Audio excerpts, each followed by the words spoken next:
Hello friends, तो drama के starting में हम लोग मिस्टर जैंग और सू को देखते हैं। आज उन दोनों की वेडिंग होती है और वो दोनों ग्रूम और ब्राइड बने हुए होते हैं। वो साथ में काफी खुश थे और सब गेस्ट से मिल रहे होते हैं। इतने में दूर खड़ी हमें एक लड़की दिखाई देती है जिसका नाम रुआन होता है। वो उन दोनों को साथ में देखकर बहुत ही जालस हो रही होती है और वो कहती है, सू अब तुम देखो कि मैं तुम्हारे साथ करती क्या हूँ। जैंग को तुम मुझसे नहीं ले सकती हो। फिर रुआन जैंग के पास जाती है और उससे कहती है कि मैं चाहती हूँ कि मैं अपनी सिस्टर इन लॉ से कुछ बातें कर लूँ, क्या तुम मुझे इसके साथ जाने दे सकते हो। तो जैंग कहता है कि ठीक है, ये तुम्हारे साथ जा सकती है, लेकिन ख्याल करना ज्यादा दूर मत चले जाना, यहाँ पर पानी भी बहुत ही ज्यादा है। वो दोनों साथ में बहुत ही फ्रेंडली बिहेव कर रहे होते हैं और ये सब कुछ सू को बिल्कुल भी अच्छा नहीं लगता। सू अपने दिल में कहती है कि बस ये लास्ट टाइम है, इसके बाद मुझे लगता है कि मेरे लिए मरना ज्यादा आसान हो जाएगा। और फिर वो रुआन के साथ वहाँ से चली जाती है। वो दोनों बीच साइड पे खड़ी हुई होती हैं कि तभी रुआन सू को थप्पड़ मारने लगती है, लेकिन सू उसका हाथ रोक लेती है और कहती है, ये फजूल ट्रिक्स मेरे ऊपर अप्लाई बिल्कुल भी मत करो, तुमने जो बात करनी है वो बात करो मुझसे। रुआन कहती है कि ठीक है, मैं तुम्हें एक बात बता देती हूँ कि जैंग को तुम मुझसे नहीं ले सकती हो। सू कहती है कि वो तो बाद में पता चलेगा, एक काम करते हैं, हम दोनों पानी में जाते हैं और ऐसे एक्ट करेंगे जैसे हम लोग डूब रहे हैं, देखते हैं कि वो सबसे पहले किसको बचाने के लिए आता है। ये सब कुछ सुनकर रुआन थोड़ी घबरा जाती है, लेकिन वो ओके कर देती है और उधर जैंग अपने बाकी फ्रेंड्स के साथ होता है। इतने में वहाँ पर स्क्रीन पर जैंग और रुआन की वीडियो चलना शुरू हो जाती है। ये सब कुछ देखकर उसको बहुत गुस्सा आता है। इतने में एक लड़की उसको बताती है पानी में कोई डूब रहा है, तो वो फौरन से उधर की तरफ भागता है। वहाँ हम लोग देखते हैं कि सू और रुआन दोनों ही पानी के अंदर डूब रही होती हैं। तभी जैंग जाता है और रुआन को उठाकर बचाकर ले आता है। ये सब कुछ देखकर सू को बहुत बुरा लगता है और वो वहीं पानी के अंदर ही गिर जाती है। फिर दूसरी तरफ हमें दिखाया जाता है कि जैंग और सू दोनों ही जैंग के पेरेंट्स से मिलने के लिए गए हुए थे। इतने में वहाँ पर रुआन भी पहुँच जाती है। तो डैड कहते हैं कि मैं तुम्हें इसका इंट्रोडक्शन करवा देता हूँ, ये जैंग की चाइल्डहुड फ्रेंड है। ये दोनों काफी ज्यादा क्लोज हैं। ये अभी तक अब्रॉड में थी और अभी वापस आई है। तो सू ओके बोल देती है। उसके बाद फिर डैड कहते हैं कि अब मैं ज्यादा वेट नहीं कर सकता हूँ, मैं चाहता हूँ कि इसी हाफ मंथ के अंदर तुम लोगों की शादी हो जाए, जल्दी से जाकर अपना मैरिज सर्टिफिकेट बनवा लेना। तो सू कहती है कि ठीक है, कल हम लोग वेडिंग ड्रेस देखने के लिए जाएंगे,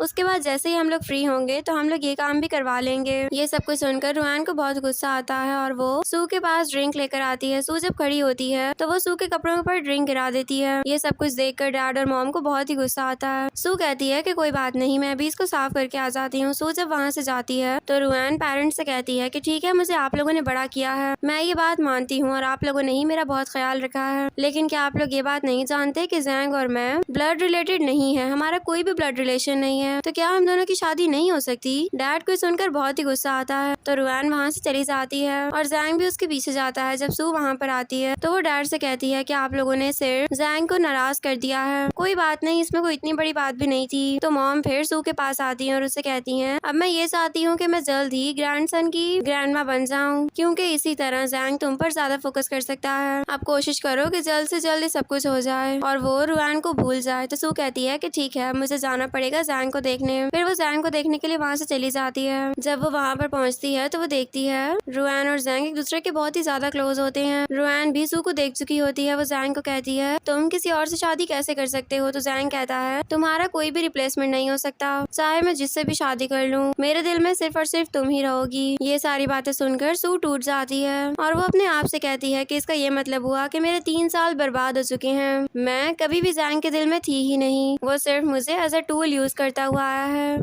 फिर सू वहाँ से जाने लगती है तो जैंग उसको देख लेता है। वो उसके पीछे जाता है और उसको कहता है, जो कुछ अभी तुम देख चुकी हो उसको पब्लिक करने की कोई जरूरत नहीं है और तुम्हें रुआन की रेपुटेशन को खराब नहीं करना चाहिए, अगर तुमने ऐसा किया तो तुम्हारे साथ भी बहुत बुरा हो सकता है। सू कहती है कि अब मैं तुम्हारे साथ नहीं रह सकती हूँ। जैंग उसको कहता है कि तुम मेरे साथ क्यों नहीं रहोगी, तुम जानती हो ना कि सू फैमिली हम पे रिलाई करती है और अगर हमने अपनी कोऑपरेशन साइड पे कर ली और अपने प्रोजेक्ट्स को कैंसिल कर लिया तो फिर सू फैमिली बैंकरप्ट हो सकती है, इस बात को कभी भी मत भूलना। अगर तुम ऐसा बिहेव करो जैसे कुछ भी नहीं हुआ है तो मैं भी ऐसे ही प्रिटेंड करूंगा जैसे तुमने कुछ भी अभी तक नहीं देखा है। और सू बहुत ही सैड हो जाती है। फिर सू स्ट्रीट से गुजर रही होती है और वो सारे पास सीन्स को याद करती है कि उनका फर्स्ट मीटअप किस तरह हुआ था। और फिर उसके बाद एक दिन जैंग उसके सामने खुद आया था और उसने उसको फ्लावर्स दिए थे, साथ ही उसको प्रपोज भी किया था। फिर सीन प्रेजेंट में शिफ्ट होता है और सू कहती है, इसका मतलब ये हुआ कि वो सब कुछ नाटक था, वो सब कुछ फेक था, तुम्हारे दिल में असल में सिर्फ और सिर्फ रुआन थी। और जब वो वापस आई तो तुम मुझे भूल चुके हो।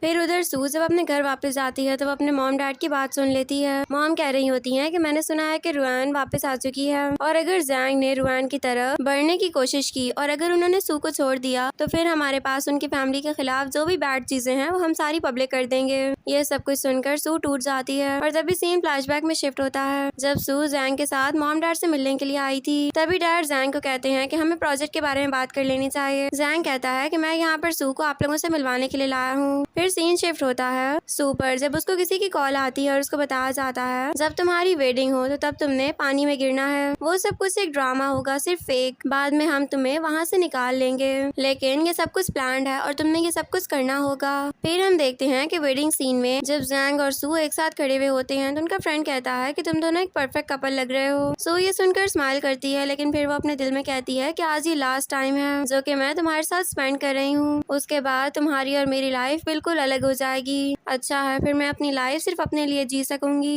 देन सीन मॉम डैड की तरफ प्रेजेंट होता है और मॉम के कहने पर सू जैंग को प्रोजेक्ट की बुक देती है। जैंग उस प्रोजेक्ट की बुक को तो ले लेता है लेकिन वो फौरन से उठ के वहाँ से चला जाता है। सू उसके पीछे भागती है और उससे कहती है कि प्लीज गुस्सा मत करना, मैं मजबूर हूँ, मैं ये सब कुछ नहीं करना चाहती लेकिन मुझे करना पड़ रहा है। जैंग कहता है मैं गुस्सा नहीं हूँ, मुझे तुम्हारे लिए बुरा लग रहा है, तुम्हारे पेरेंट्स तुम्हारे साथ बिल्कुल भी सिंसियर नहीं है, लेकिन तुम फिक्र मत करो, मेरे पेरेंट्स तुम्हारे साथ बहुत ही अच्छे से रहेंगे, तुम एक बहुत ही अच्छी लड़की हो। फिर वो उसको हक कर लेता है और सू बहुत ही खुश हो जाती है। देन सीन प्रेजेंट में शिफ्ट होता है जब सू उन सारी बातों को याद करके सैड हो रही थी और वो अपने दिल में कहती है कि तुम तो अभी तक बिल्कुल वैसे हो लेकिन शायद अब प्लॉट चेंज हो चुका है, अब सिचुएशन चेंज हो चुकी है, इस वजह से तुमने मुझे भी छोड़ दिया है। फिर दूसरी तरफ सू सो रही होती है, इतने में उसके पास जैंग की कॉल आती है और जैंग उसको कहता है कि जल्दी करो और यहाँ पर पहुँच जाओ, हम लोगों ने वेडिंग ड्रेस सेलेक्ट करना है, मॉम डैड की यही मर्जी है। सू कहती है मैं वहाँ पर नहीं आऊंगी। इतने में वहाँ पे पेरेंट्स आ जाते हैं और सू से उसका मोबाइल लेकर साइड पे फेंक देते हैं। डैड कहते हैं कि ये तुम क्या बातें कर रही हो, तुम उससे ब्रेकअप करना चाहती हो, तुम पागल हो चुकी हो क्या। फिर वो उसको एक पेपर्स देते हैं और कहते हैं कि ये प्रोजेक्ट की बुक है, ये जाकर तुमने जैंग को देनी है और उसे साइन करवाने हैं। सू कहती है कि वो रुआन के साथ बहुत ही ज्यादा खुश है, मैं उसके पास क्यों जाऊँ। डैड क्या आप अपनी बेटी को बेचना चाहते हैं। तो मॉम कहती है कि देखो हमने तुम्हें बचपन से अभी तक इतना बड़ा कर दिया है, अब तुम्हारा टाइम है कि तुम हमें रिपे करो। ये सब कुछ सुनकर सू को बहुत ही गुस्सा आता है। फिर उसके बाद वो जैंग के पास जाती है। जैंग और रुआन दोनों ही बहुत क्लोज होते हैं। रुआन कहती है कि मैंने तुम्हारा वेडिंग ड्रेस सिर्फ चेक करने के लिए पहना था। सू कहती है मुझे उससे कोई मसला नहीं है। फिर वो पेपर जैंग को दे देती है। जैंग कहता है कि ठीक है मैं तुम्हें सोच कर बताऊंगा लेकिन उससे पहले तुम माफी मांगो। तो सू रुआन से माफी भी मांग लेती है। जब जैंग वहाँ से जाता है तो रुआन कहती है मैं तुम्हारे लिए ये वेडिंग ड्रेस उतार दूंगी, तुम फिक्र मत करना। सू कहती है कि जरूरत नहीं है उसकी क्योंकि अब ये गंदा हो चुका है, मुझे लगता है कि जो चीज तुम पहन लेती हो वो गंदी हो जाती है, तो छोड़ दो ना उतारो। और फिर सू भी उसी तरह का एक वेडिंग ड्रेस वेयर करती है ताकि वो पिक्चर्स क्लिक करवा सके। रुआन उसको कहती है कि तुम्हें क्या लगता है जैंग तुम्हें एक्सेप्ट कर लेगा, वो तुमसे शादी करेगा। ऐसा कभी भी नहीं होगा क्योंकि अब मैं वापस आ चुकी हूँ और मैं ऐसा होने ही नहीं दूंगी। फिर वो सू को धक्का देती है और सू वहीं पर ही बेहोश हो जाती है। दूसरी तरफ सू हॉस्पिटल में होती है। जब उसको होश आता है तो जैंग उसको कहता है कि कोई बात नहीं, मैं जानता हूँ कि तुम खुद ही गिर गई थी। सू कहती है कि मैं नहीं गिरी थी, मुझे रुआन ने धक्का दिया था। ये सुनकर जैंग को बहुत ही गुस्सा आता है और वो उसका हाथ जोर से पकड़ता है। सू को बहुत तकलीफ हो रही होती है। फिर वो कहती है प्लीज मेरा हाथ छोड़ो। इतने में जैंग के पास रुआन की कॉल आती है। रुआन कहती है मेरे पैर में मोच आ गई है, तुम जल्दी से आ जाओ। जैंग वहाँ से भागता हुआ चला जाता है और तभी सू के पास पेरेंट की कॉल आती है। डैड उसको कह रहे होते हैं कि तुमने अभी तक उस कॉन्ट्रैक्ट के ऊपर साइन नहीं करवाया। वो कहती है कि डैड इस वक्त मैं हॉस्पिटल में हूँ, मेरी खुद की तबीयत सही नहीं है, मैं क्या साइन करवाऊंगी। डैड कहते हैं तुम्हारी तबीयत खराब है ना, तुम मरी तो नहीं हो, जाओ और जाकर उससे साइन करवाओ और हमें वो कॉन्ट्रैक्ट ला कर देना। ये कह के वो कॉल कट कर देते हैं और सू रो रही होती है।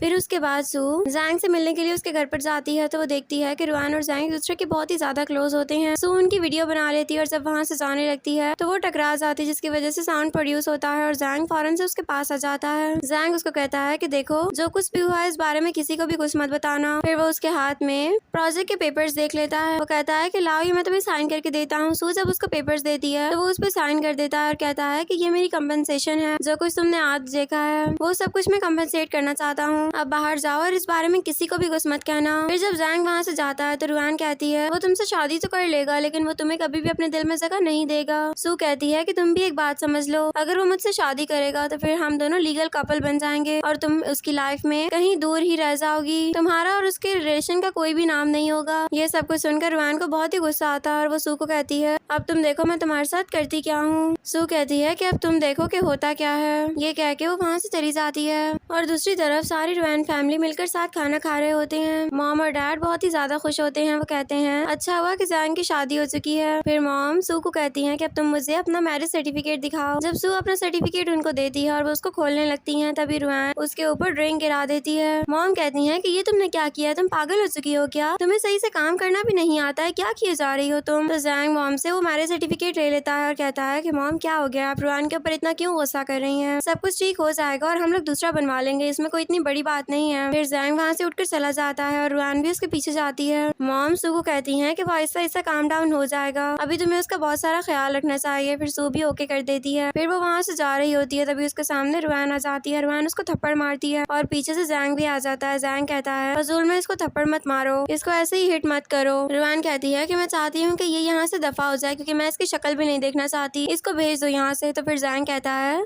सू तुम सुन चुकी हो ना कि वो क्या कह रही है, अब तुम चली जाओ यहाँ से। सू कहती है कि ठीक है, मैं तो यहाँ से चली जाती हूँ, मुझे कोई भी मसला नहीं है। ये कह के वो वहाँ से निकल जाती है और जैंग उसको देखते हुए सोचता है कि पता नहीं अब तुम कौन सा खेल खेलना चाहती हो। फिर उसके बाद सू जब अपने घर वापस आती है तो मॉम डैड उसको बड़ा प्यार करते हैं और उसको लाकर सोफे पर बिठाते हैं। वो कहते हैं कि क्या हुआ, मुझे बताओ कि तुम लोगों ने मैरिज सर्टिफिकेट बनवा लिया है। हमें पता है कि तुम लोगों ने बनवा लिया होगा, तो तुम्हें आज वहीं पर ही रुक जाना चाहिए था, तुम यहाँ पर वापस क्यों आ गई हो। सू कहती है कि रुआन वापस आ चुकी है और जैंग अब कभी भी मुझे अपनी लाइफ में जगह नहीं देगा। मॉम कहती है कि क्या हुआ, वो तो सिर्फ उसकी अडॉप्टेड डॉटर है ना, रुआन फैमिली की अडॉप्टेड डॉटर है वो, तुम जानती हो वो सिर्फ अडॉप्टेड सिस्टर है उसकी, और उसकी भी शादी हो जाएगी तो वो अपने घर चली जाएगी, इसमें जैंग को और तुम्हें क्या मसला है। सू कहती है कि सारा मसला यहीं पर है, क्योंकि वो कहीं और नहीं जाएगी और अब मैं भी दोबारा उस फैमिली में कभी भी नहीं जाऊंगी। फिर कुछ देर बाद सू नीचे गिरी हुई होती है और मॉम डैड उसके ऊपर चिल्ला रहे होते हैं। सू कहती है कि अब जो बात मैं कह चुकी हूँ मैं उसी के ऊपर अमल करके रहूंगी और मैं देखती हूँ कि कौन मुझे रोकता है। मॉम डैड क्या आप लोगों को पता है कि मैरिज सर्टिफिकेट जो कि मुझे जैंग ने दिया था वो असल में मेरा और उसका नहीं था, बल्कि वो उसका और रुआन का था।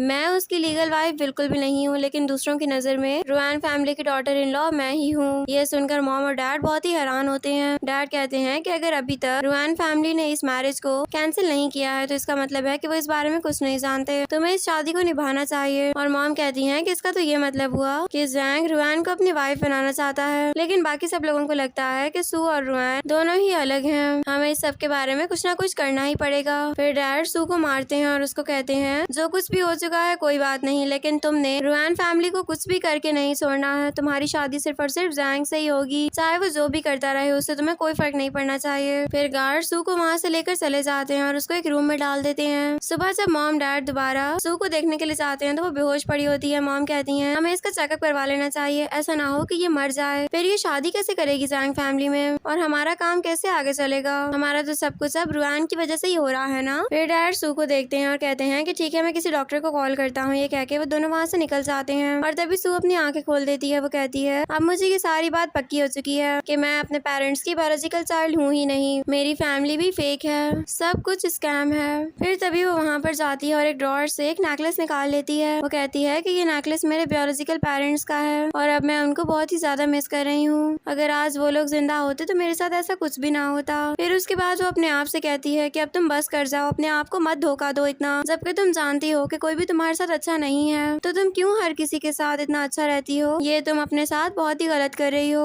और फिर वो उस नेकलेस को पहन लेती है और कहती है तुमने अब मुझे ये सब कुछ करने पर मजबूर किया है, तो इसीलिए मुझे इस सब के लिए ब्लेम बिल्कुल मत करना। फिर वो किसी को कॉल करती है और कहती है कि मैं चाहती हूँ तुम मेरे लिए एक फेक वेडिंग को प्लान करो और साथ ही तुम एक फेक डेथ को भी प्लान करना। मैं चाहती हूँ कि सबको लगे कि मैं मर चुकी हूँ और मैं अब अपनी एक न्यू लाइफ स्टार्ट करूंगी। और फिर उसके बाद सीन शिफ्ट होता है वेडिंग डे पर, जहाँ पर जैंग और सू दोनों ग्रूम एंड ब्राइड बने हुए थे। वहाँ पर सब लोग बहुत ही ज्यादा खुश होते हैं। सू कहती है जैंग को कि देखना आज मैं तुम्हें बहुत ही अच्छा सरप्राइज देने वाली हूँ। जैंग कहता है कि बस तुम मेरे साथ कोई ट्रिक्स ट्रिप मत करना, मैं नहीं चाहता कि यहाँ पर अब दोबारा कोई तमाशा हो, तो इसलिए तुम्हें इस बात पर बहुत ही फोकस करना, समझ आ रही है ना। तो सू फिर अपने दिल में कहती है ट्रिक तो प्ले होगी और वो भी बहुत ही अच्छी, आज लास्ट टाइम है मेरा तुम्हारे साथ, फिर मैं सिर्फ अपने लिए जीऊंगी। इतने में वहाँ स्क्रीन पर जैंग और और रुआन की साथ में दिखाई जाती है वीडियो। और तभी एक लड़की चीख के कहती है कि वहाँ पानी में कोई डूब रहा है। जैंग वहाँ पर फौरन से भागता हुआ जाता है। जब वो वहाँ पर पहुँचता है तो वो देखता है कि वहाँ पर रुआन और सू दोनों ही डूब रही होती हैं। वो पहले उन लोगों को कंफ्यूज होकर देखता रहता है कि मैं किसको बचाऊं, लेकिन फिर वो रुआन के पास भागता है और उसको बचा कर ले आता है। सू को सब कुछ देखकर बहुत ही बुरा लगता है और वो वहीं पर ही गिर जाती है। और उधर जब जैंग रुआन को नीचे उतारता है तो वो कहता है कि अब मैं बचाने जा रहा हूँ सू को, लेकिन वो सब लोग उसको पकड़ लेते हैं। कहते हैं कि अब बहुत रात हो चुकी है और इस वक्त वेव्स बहुत ही ज्यादा हैं। जैंग कहता है कि मैं उसको मछलियों का खाना नहीं बनने दे सकता, मुझे कुछ भी करके उसके पास जाना ही होगा। लेकिन फिर कोई भी उसको वहाँ पर नहीं जाने दे रहा था। वहाँ पर रेस्क्यू टीम भी पहुँच चुकी होती है और वो भी चेक कर रहे होते हैं, लेकिन सू उनको कहीं पर भी नहीं मिलती। ये सब कुछ देखकर जैंग बहुत ही सैड हो जाता है। तभी जैंग के पास डैड आते हैं और उसको बहुत ही बुरा भला कहते हैं। वो कहते हैं तुम एक इतनी अच्छी लड़की के साथ ये सब कुछ कैसे कर सकते हो, मुझे तुम पर बहुत ही गुस्सा आ रहा है। अब मैं अपनी उस तरह की डॉटर इन लॉ कहाँ से लेकर आऊंगा, मुझे यकीन नहीं आ रहा कि तुम उस लड़की को पानी में छोड़कर आ सकते हो, तुमने ये सब कुछ क्यों किया।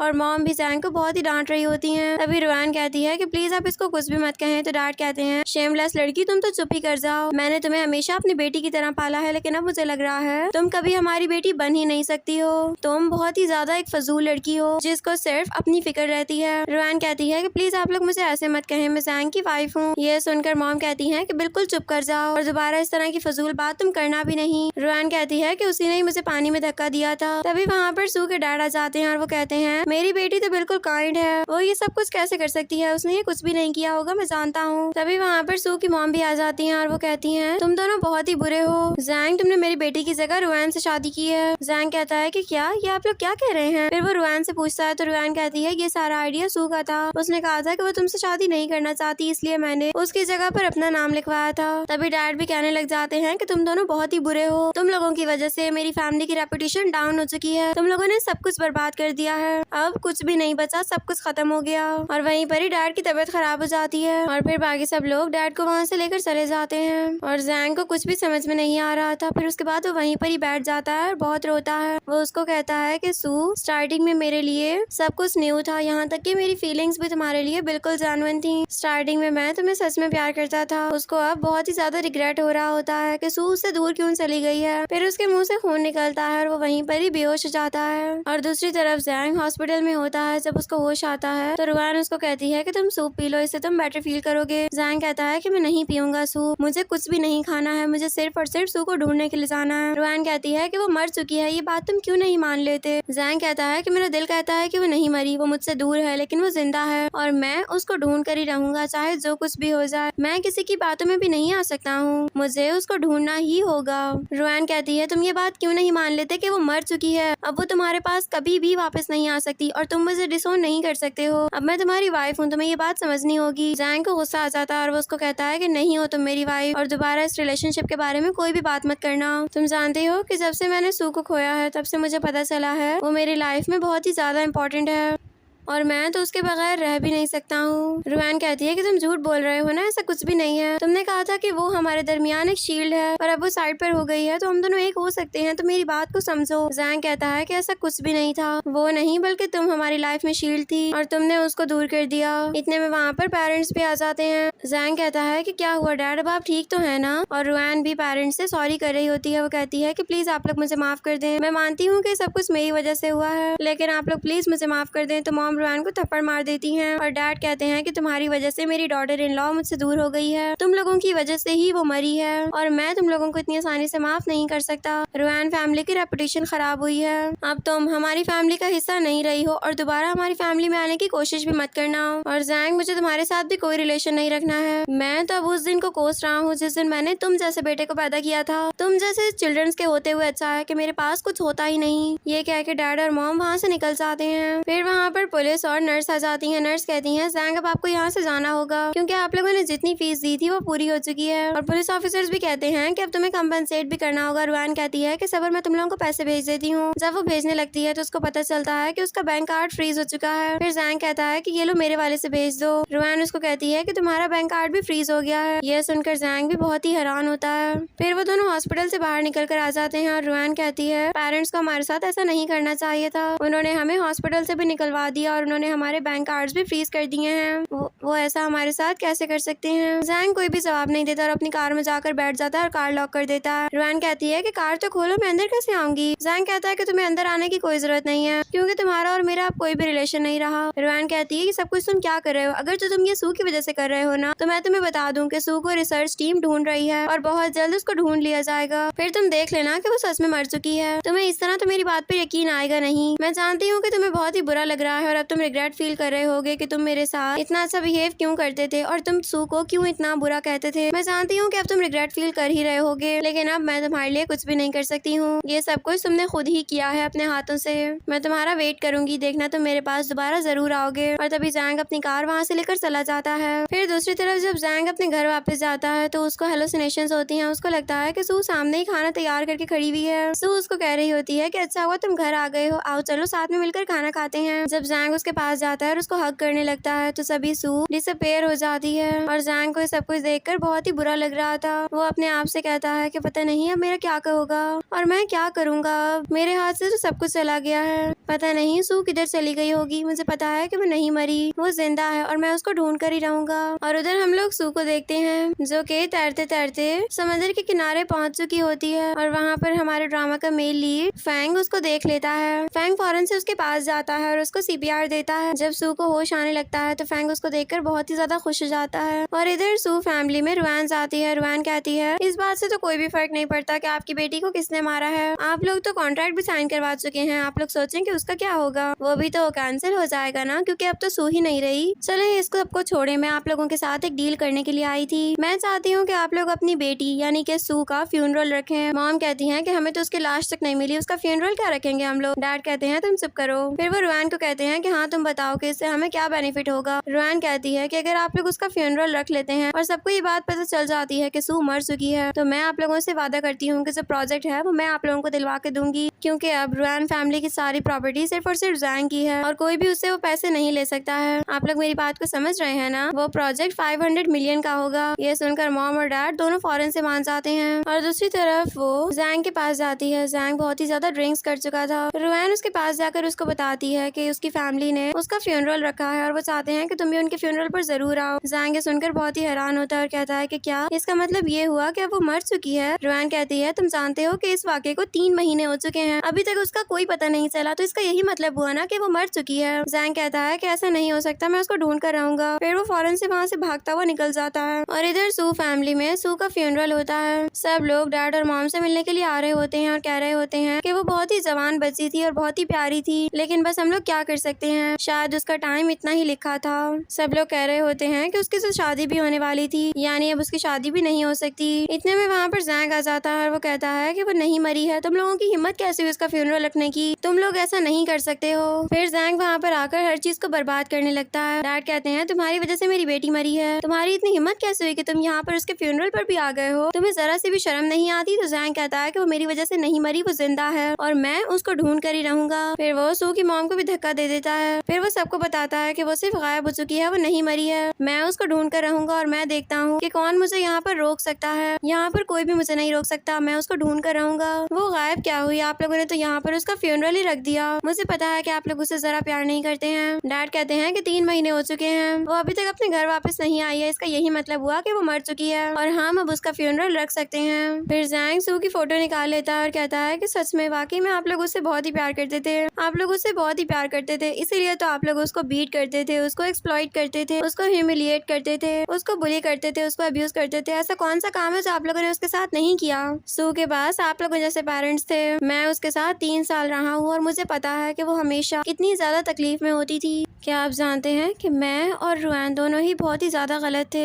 मैंने सू के साथ बहुत ही बुरा किया है और मैं ये उम्मीद भी नहीं रखता हूँ कि वो मुझे माफ करेगी, क्योंकि मैंने जो कुछ किया है वो माफ करने के लायक बिल्कुल भी नहीं था। लेकिन अब मैं मजीद उसको हर्ट होने नहीं दे सकता हूँ, अब कोई भी उसको हर्ट नहीं कर सकता। फिर जैंग वहाँ से चला जाता है। रुआन जाने लगती है तो डैड उसको कहते हैं हमने तुम्हारे कहने पर ये सब कुछ किया है और अब देखो जैंग तुमसे नाराज हो चुका है, इसका तो ये मतलब हुआ कि वो हमारे साथ प्रोजेक्ट भी नहीं करना चाहेगा। रुआन कहती है कि आप ये सब लोग क्या बातें कर रहे हैं, मैंने तो आप लोगों को नहीं कहा था कि आप लोग ये सब कुछ करते, ये तो आप लोगों की अपनी मर्जी थी ना। ये कह के वो भी फौरन वहाँ से निकल जाती है। ये सुनकर डैड को बहुत ही गुस्सा आता है, वो सारे गेस्ट को वहाँ से भगा देते हैं। फिर एक गार्ड आकर डैड को बताता है हमारी कंपनी अब बैंकरप्ट होने वाली है, गवर्नमेंट हमसे काफी ज्यादा कंपनसेशन लेना चाहती है। ये सुनकर डैड को और भी बड़ा झटका लगता है और वो कहते हैं कि अब तो सब कुछ बर्बाद हो गया, अब तो हमारे पास कुछ भी नहीं बचा है। और दूसरी तरफ जैंग की कार आकर रुकती है तो डैड उसके पास जाते हैं और उससे कहते हैं तुम हमारे साथ अपने सारे कॉन्ट्रैक्ट्स खत्म करना चाहते हो, ये बात मुझे पता चल चुकी है, लेकिन मैं फिर भी तुम्हें एक बात बता दूं कि तुम मुझे मारना चाहते हो लेकिन तुम मुझे मार नहीं सकते। जैंग कहता है कि मैंने कॉपरेशन सिर्फ और सिर्फ सू की वजह से की हुई थी और आपने ही कहा था कि सू मर चुकी है, तो ठीक है अब मुझे भी नहीं कॉपरेशन करनी है आप लोगों के साथ। और आपने कहा कि मैं आप लोगों को मारना चाहता हूँ तो मैं ऐसा कुछ भी नहीं कर रहा, आपको मैं नहीं मारूंगा, आपको आपके अपने गट्स मार देंगे। जब आपको रिग्रेट फील होगा ना हर चीज पर तो ये आपको मारने के लिए खुद ही काफी हो जाएगा। ये कह के जैंग वहाँ से अपनी कार लेकर निकल जाता है। फिर दूसरी तरफ जब जैंग अपने घर वापस जाता है तो डैड उसको कहते हैं कि तुम्हारी वजह से मासूम लड़की की जान चली गई है, तुम मुझे ये बताओ कि तुम रुआन के साथ क्या करोगे, उसको कहाँ जाना चाहिए। तो जैंग कहता है कि मैं इसके अब्रॉड की टिकट्स करवा चुका हूँ, ये बहुत ही जल्द अब्रॉड वापस चली जाएगी और कभी भी वापस नहीं आएगी। रुआन ये सुनकर बहुत ही डर जाती है, वो मॉम के पास जाती है और कहती है कि प्लीज आप लोग ऐसा मेरे साथ मत करें, मैं ऐसे कैसे रह सकती हूँ आप लोगों के बगैर। मॉम कहती है कि तुम यहाँ से चली जाओ, यही सबके लिए बहुत बेस्ट है। फिर मॉम और डैड वहाँ से निकल के चले जाते हैं और रुआन जैंग के पास जाती है, वो उससे कहती है कि प्लीज तुम मेरी बात मान लो, हमारी तो शादी हो चुकी है ना। जैंग कहता है कि ये एक इनवैलिड मैरिज है, मैं तुमसे शादी नहीं करना चाहता था, ये एक फेक मैरिज है, ये रियल हो ही नहीं सकती और अब तुम बहुत ही जल्द वापस जाने वाली हो, तुम्हारे पास सिर्फ 2 दिन है, अपनी तैयारी कर लेना। फिर दूसरी तरफ जैंग अपने ऑफिस में बैठा हुआ होता है, उसके पास असिस्टेंट आता है, वो उसको फाइल्स देता है और फिर उसके बाद एक बॉक्स देता है, कहता है ये सू देकर गई है। जब जैंग उस बॉक्स को खोलता है तो उसके अंदर एक यूएसबी होती है, जब वो उसको प्ले करके देखता है तो उसके अंदर वही वेडिंग ड्रेस वाली वीडियो होती है जिसमें रुआन ने सू को धक्का दिया था और वो सीढ़ियों से नीचे गिर गई थी। ये देखकर जैंग को बहुत ही गुस्सा आता है, वो कहता है मैंने हमेशा रुआन की बात को ही सच समझा, मुझे माफ कर देना सू, मैंने कभी तुम्हारे ऊपर ध्यान भी नहीं दिया था, मैंने कभी ये सोचा ही नहीं कि तुम्हारी बातें भी सच हो सकती हैं। फिर वो गुस्सा करता है तो असिस्टेंट फौरन वहाँ से भाग जाता है। इतने में वहाँ पर रुआन आती है और जैंग को बताती है कि देखो हमारा बच्चा होने वाला है, 3 महीने हो चुके हैं, अब मैं वापस नहीं जा सकती हूँ, मैं यहीं पर ही रहूंगी तुम्हारे साथ। तो फिर जैंग उसको धक्का देता है, कहता है सब कुछ तुम्हारी वजह से हुआ है, उस दिन तुमने उसको धक्का दिया था और मैंने सू के बजाय तुम्हारी बात का यकीन किया, मुझे किसी चीज से कोई वास्ता नहीं है, ना तुमसे और ना तुम्हारे बच्चे से, तुम अभी के अभी यहाँ से चली जाओ, मैं अब तुम्हारे साथ नहीं रहूंगा। तो रुआन कहती है 3 महीने हो चुके हैं और तुम अभी तक उस बात को नहीं भूले हो, उसको तो अब समंदर अपने अंदर लपेट चुका होगा, वो मर चुकी है, तुम मेरी बात का यकीन क्यों नहीं करते। जैंग उसका गला पकड़ लेता है और कहता है कि दोबारा ऐसी बकवास करना भी नहीं मेरे सामने। फिर जैंग उसको वहाँ से बाहर निकालने लगता है, वो कहता है कि प्लीज मेरे साथ ऐसा दोबारा करने की कोशिश भी मत करना, तुमने हमेशा मुझे अपनी बातों में फंसाया और मुझे ये लगता था कि तुम ही सच बोल रही हो, लेकिन मैं बिल्कुल गलत था। फिर वो उसको एक जगह पर लेकर आ जाता है। रुआन कहती है कि ये कौन सी जगह है। जैंग कहता है कि ये तुम्हारे लिए जगह है और मैं तुम्हें बता देता हूँ कि ये मेंटल हॉस्पिटल है, अब से तुम यहीं पर ही रहोगी क्योंकि तुम्हारी जगह यही है, तुम किसी और के साथ रहने के लायक नहीं हो ना इस वजह से। तो रुआन कहती है कि तुम मेरे साथ ऐसा नहीं कर सकते। फिर वो जैंग के हाथ पे बाइट कर देती है और फौरन वहाँ से भागती है, लेकिन भागते हुए वो स्टेयर से स्लिप हो जाती है और नीचे गिर जाती है। जैंग उसको देख रहा होता है और वो वहीं पर ही बेहोश हो जाती है। फिर उसके बाद रुआन को स्ट्रेचर पर ले जाया जा रहा था। नर्स उसको बताती हैं कि आप अपने चाइल्ड को नहीं बचा सकी। तभी रुआन हंसने लग जाती है और फिर वो जैंग को कहती है तुम जानते हो कि उस दिन सी में कूदने का आइडिया उसका नहीं बल्कि मेरा था, तुमने कहा था कि वो तुमसे बहुत नफरत करती है, ऐसा नहीं था, वो नहीं बल्कि मैं तुमसे बहुत नफरत करती हूँ, तुमसे भी और उससे भी, इस वजह से मैंने तुम दोनों को अलग कर दिया। जैंग को बहुत ही गुस्सा आ रहा होता है। नर्स कहती है कि प्लीज हमें इनकी सर्जरी करनी होगी, आप अभी अपनी पेशेंट के साथ ऐसा नहीं कर सकते और फिर डॉक्टर्स उनको वहाँ से ले जाते हैं। इतने में वहाँ पर पेरेंट्स आ जाते हैं और वो जैंग को कहते हैं तुम अब अपने बच्चे को मार चुके हो, तुम पागल हो चुके हो क्या। मॉम कहती है कि वो सब कुछ एक पास था,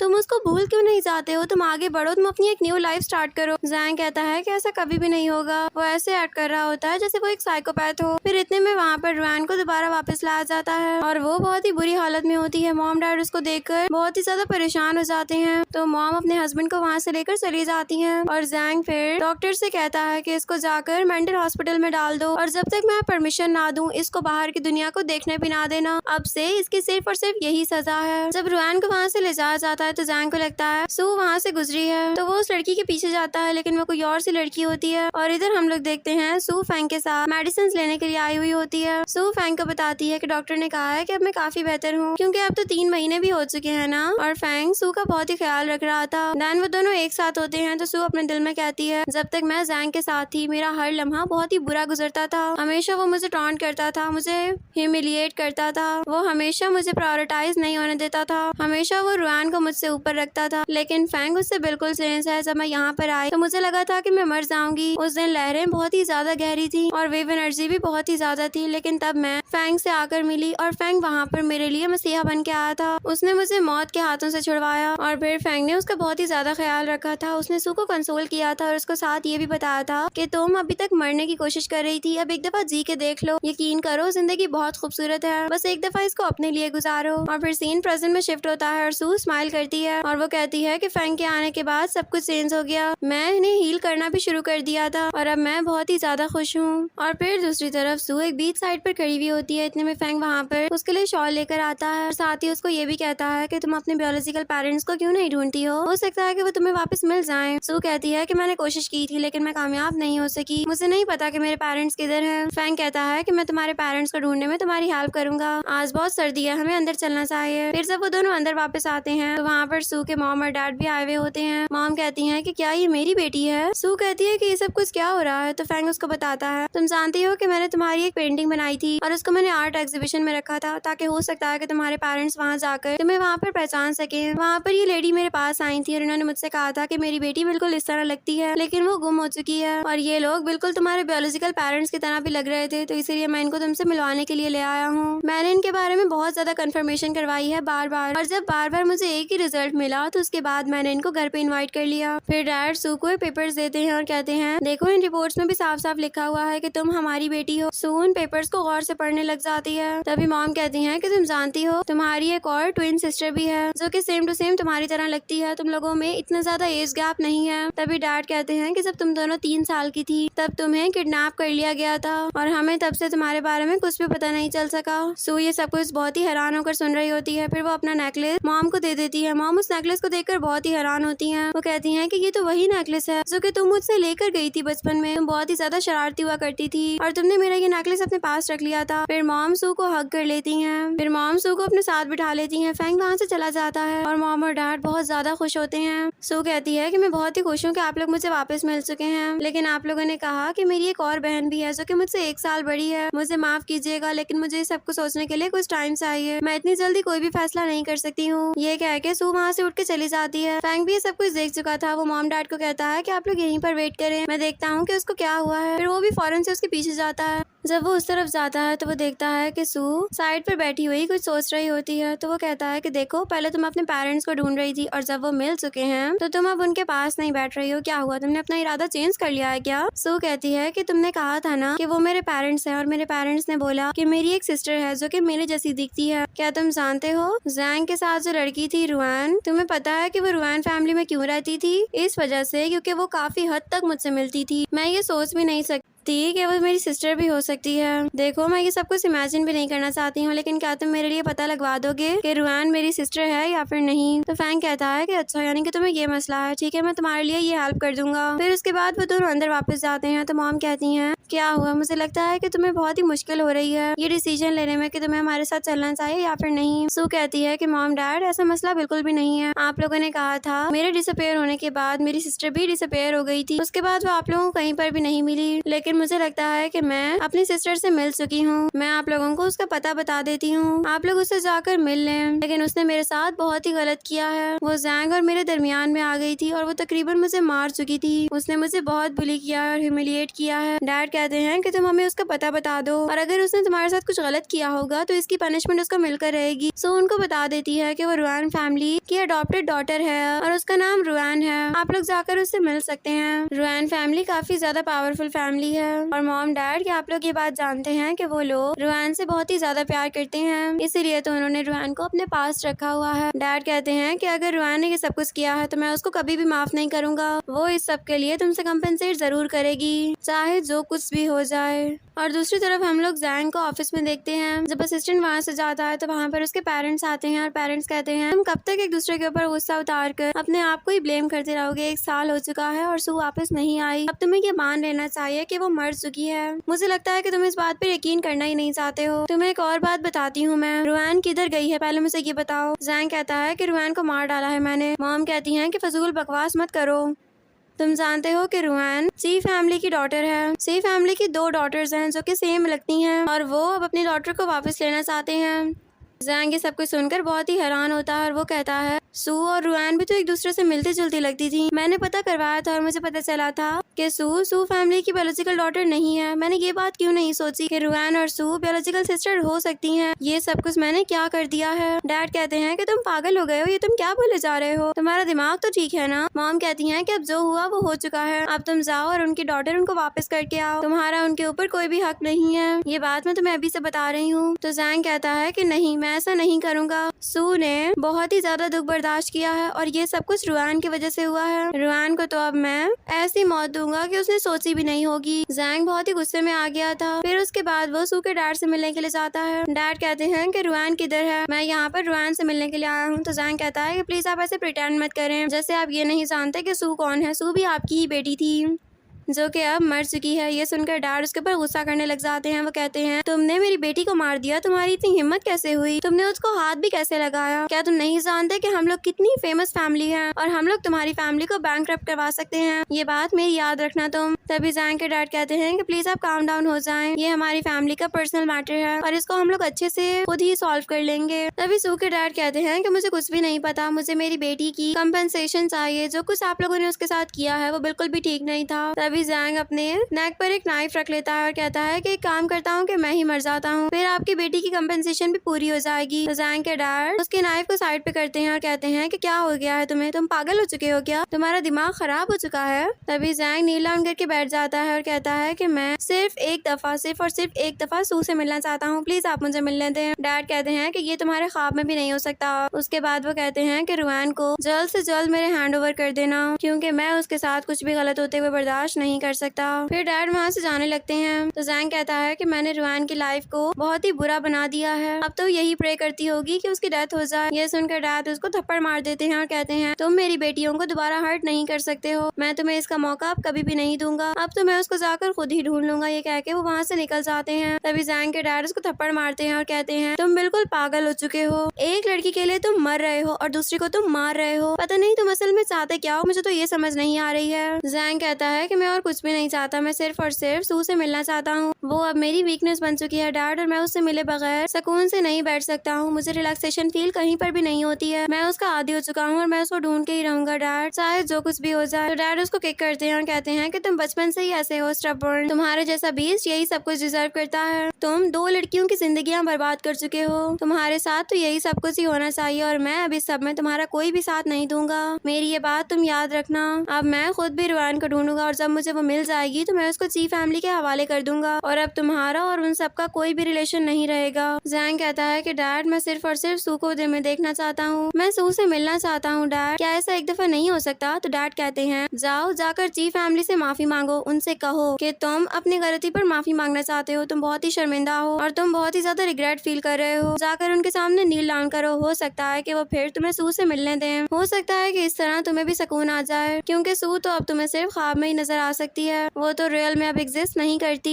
तभी जैंग अपने डैड के पैर पकड़ लेता है और कहता है कि प्लीज आप मुझे माफ कर दें और कुछ भी कर दें, मैं एक दफा सू को देखना चाहता हूँ, मैं इस तरह आराम से नहीं बैठ सकता डैड, मैं आराम से नहीं बैठ सकता हूँ ऐसे। तो डैड भी उसको बातें सुनाते सुनाते थक चुके होते हैं और वो कहते हैं कि ठीक है मैं खुद ही कोई कोशिश करता हूँ, वैसे मुझे उम्मीद तो नहीं है लेकिन मैं फिर भी कोशिश करता हूँ। और दूसरी तरफ सू पेंटिंग कर रही होती है, इतने में उसके पास मॉम आती है और उसको बताती हैं रुआन हम लोग वापस घर लेकर आ रहे हैं उसको, मैं बहुत ही ज्यादा खुश हूँ। ये सुनकर सू के हाथ से ब्रश गिर जाता है और मॉम उसको ये भी बताती हैं कि जैंग ने उससे शादी नहीं की है बल्कि उसने तो उसको मेंटल हॉस्पिटल में डलवा दिया है, अब तुम्हारे डैड जल्दी उसको वापस ले आएंगे। सू कहती है कि मॉम जब मैं उसके पास थी तब वो मुझे अब्यूज करता था और मेरे ऊपर रुआन को प्रायोरिटाइज करता था और जब मैं मर गई तो उसके बाद उसने रुआन से बदला लेना शुरू कर दिया, उसने उसको मेंटल हॉस्पिटल भेज दिया, उसने उससे रिवेंज लिया, उसने उसका बच्चा मार दिया, वो पागल तो नहीं है क्या, मुझे लगता है कि वो क्रेजी हो चुका है। तो मॉम उसको कंसोल करती हैं और कहती हैं कि सब कुछ बिल्कुल ठीक हो जाएगा, तुम बस करेज रखो।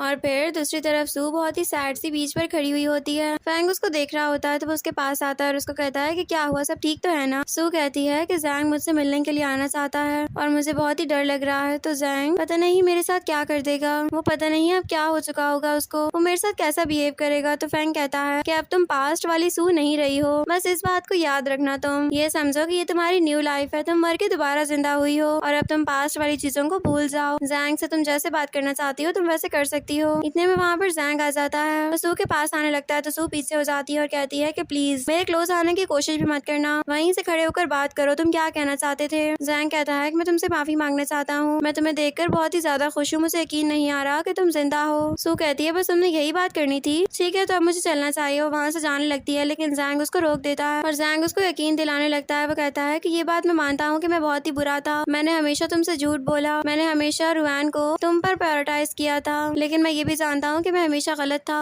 मैंने रुआन को उसकी पनिश दे दी है, अब वो अपनी सजा भुगत रही है, प्लीज तुम मुझे वापस अपनी लाइफ में एक्सेप्ट कर लो, मैंने उस लड़की को मेंटल हॉस्पिटल भेज दिया है, अब तो तुम खुश हो ना। सू कहती है कि तुम कैसे इंसान हो, तुम्हें ये लगता है कि तुम एक इंसान को तकलीफ दोगे, जब वो तुमसे दूर जाएगा तो तुम दूसरे इंसान को तकलीफ देना शुरू कर दोगे और इससे वो पहला इंसान खुश हो जाएगा। ऐसा नहीं होता है, तुम क्रेजी हो, तुम पागल हो चुके हो, तुमने ये सारा बदला मेरे लिए लिया है ना। लेकिन मैं तुम्हें एक बात बताती हूँ कि मुझे इस सबसे बहुत ही ज्यादा तकलीफ हुई है, बताओ क्या करोगे तुम। जैंग कहता है कि प्लीज तुम मुझे एक मौका दे दो, मैं सब कुछ ठीक कर दूंगा, प्लीज तुम मुझे माफ कर दो। तो सू कहती है मैं तुम्हें कभी भी माफ नहीं कर सकती। फिर फैंग वहाँ पर जैंग के पास आता है और सू को अपने साथ लेकर वहाँ से चला जाता है और जैंग कहता है मैं तुम्हें वापस लेकर ही रहूंगा, मैं तुमसे माफी मांगना चाहता हूँ और मुझे पता है कि तुम मुझे माफ जरूर कर दोगी। फिर दूसरी तरफ जैंग काफी देर से सू का वेट कर रहा होता है। सू उसके पास आती है और कहती है तुम सारी रात के यहीं पर ही खड़े रहोगे, मैं तुम्हें कभी भी माफ नहीं करूंगी और ना ही तुम्हारे साथ कभी वापस जाना चाहूंगी, इसलिए तुम्हारे लिए यही बेहतर है कि तुम यहाँ से निकल जाओ। जैंग कहता है कि प्लीज एक दफा मेरी बात सुन लो। सू कहती है मैं तुम्हारी कोई बात नहीं सुनना चाहती। फिर वो फैंग के पास जाती है और फैंग उसको हक कर लेता है। फिर वो उससे कहता है कि वो रोजाना तुम्हारा पीछा करता है, क्या तुम उसको माफ नहीं करोगी। सू कहती है मैं ऐसा कभी भी नहीं कर सकती,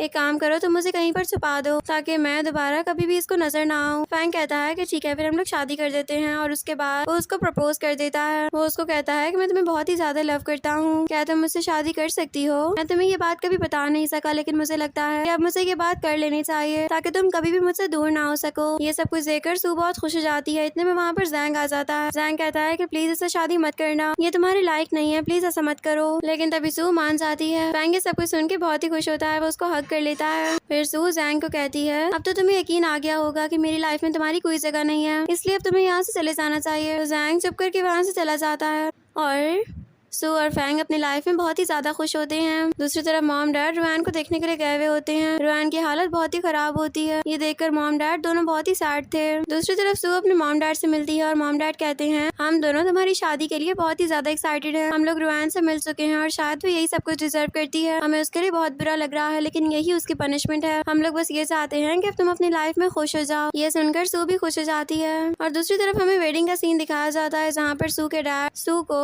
फैंग के पास लेकर आते हैं और फैंग बहुत ही ज्यादा खुश होता है। उसके बाद उन दोनों की वेडिंग होती है, वो एक दूसरे को रिंग पहनाते हैं, वो लोग बहुत ही खुश होते हैं और हम देखते हैं जैंग साइड पे खड़ा हुआ ये सब कुछ देख रहा होता है और वो कहता है कि अब मुझे पता चल गया है सू कि मैं तुम्हारी लाइफ में वापस कभी भी नहीं आ सकता, मैंने तुम्हें हमेशा के लिए खो दिया है और शायद मैं यही सब कुछ डिजर्व करता हूँ। फिर इतने में वहाँ पर रुआन आ जाती है। रुआन के हाथ में नाइफ होती है और वो वही नाइफ सू को मारने के लिए लाई थी। वो सू को कहती है कि जब मैं अपनी लाइफ में खुश नहीं रहूंगी, जब मुझे टॉर्चर किया जाएगा, जब मुझे डेथ डोर तक पहुँचा दिया जाएगा, तब मैं तुम्हें भी खुश नहीं रहने दूंगी, तुम इस तरह खुश नहीं रह सकती हो। फिर वो उसको मारने ही वाली होती है लेकिन तभी जैंग सामने आ जाता है और नाइफ उसको लग जाती है। रुआन उसको नाइफ लगता हुआ देखकर रोने लगती है। वो कहती है मैं तुम्हें नहीं मारना चाहती थी, तुम क्यों सामने आ गए थे। लेकिन जैंग कोई भी बात नहीं करता, वो सिर्फ और सिर्फ सू को ही देखे जा रहा होता है और फिर उसके बाद उसकी वहीं पर ही डेथ हो जाती है। ये सब कुछ देखकर रुआन को बहुत ही बुरा लगता है और वो रोने लगती है। फिर हम लोग कुछ टाइम बाद का सीन देखते हैं जब सू और फैंग दोनों ही जैंग की ग्रेव पर फ्लावर्स रखने के लिए आए हुए होते हैं। फैंग कहता है सू को कि क्या अभी भी तुम उसको हेट करती हो। सू कहती है कि नहीं, मैं उसको हेट नहीं करती। अब फैंग कहता है कि ठीक है, इसका ये मतलब हुआ कि हम लोगों को अपनी एक न्यू लाइफ स्टार्ट करनी चाहिए। सू कहती है कि हाँ, अब हमें चलना चाहिए। देन वो दोनों वहाँ से खुश होकर चले जाते हैं और इसी सीन पर हमारे इस ड्रामा की हैप्पी एंडिंग हो जाती है।